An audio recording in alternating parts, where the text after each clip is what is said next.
来看天气变化，今仔日感觉上搁较寒，玉山伫早起有落雪。来看这美丽银白色的世界，你就知。早起9:01分，玉山开始落雪，另外雪霸3、6、9、山中以上地区嘛伫落雪，雪深度差不多4公分到5公分，主要是因为水汽增加。今仔日嘉义以北拢是湿湿凉凉，因为明仔载雨会较回，北部这个高温会到20度，依然偏凉。提醒乡亲，后礼拜2，搁有一波冷空气会来，有可能会到大陆冷气团的顶级。后礼拜3到拜5是影响上明显的时，气温有可能剩9度。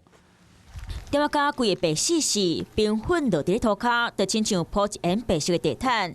高山北风分别伫咧半暝2点20分到45分，含3点05分到55分，落2摆冰粉，累积高度有0.5公分。啊，低温加上水汽，玉山伫咧下晝9点外，真正开始落白雪，嘛落要1点钟。合欢山母岭毋若落雨，搁落米雪，游客也雨山毋惊寒，欢喜摕手机翕相。若雪霸国家公园的雪山地区，下昼嘛开始伫咧落雪。游客规身躯包甲目睭睭，摕手机翕这浪漫的画面。这是今年雪霸国家公园的头一场雪，若是无看到雪无要紧，因为收落来阁有机会。气象局讲，为今仔日开始到后礼拜3，会有2波冷空气来，全台湾拢会冷死死，关山落雪几率嘛真悬。10号左右会有一个华南雨区东移的一个影响，所以其实在中南部地区。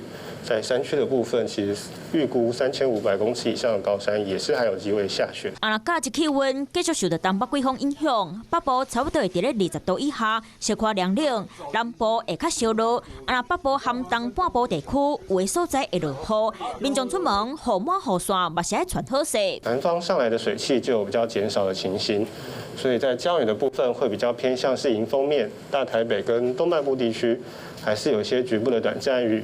而在中南部山区也有些零星降雨的情形。而部员嘛提醒，后礼拜2来冷空气可能达到冷气团的阶级，西半部含东北部差不多伫咧12到14度，啊，华东地区是伫咧15度到16度。不过这波冷空气的强度会一直变化，民众嘛是拢爱穿好小露。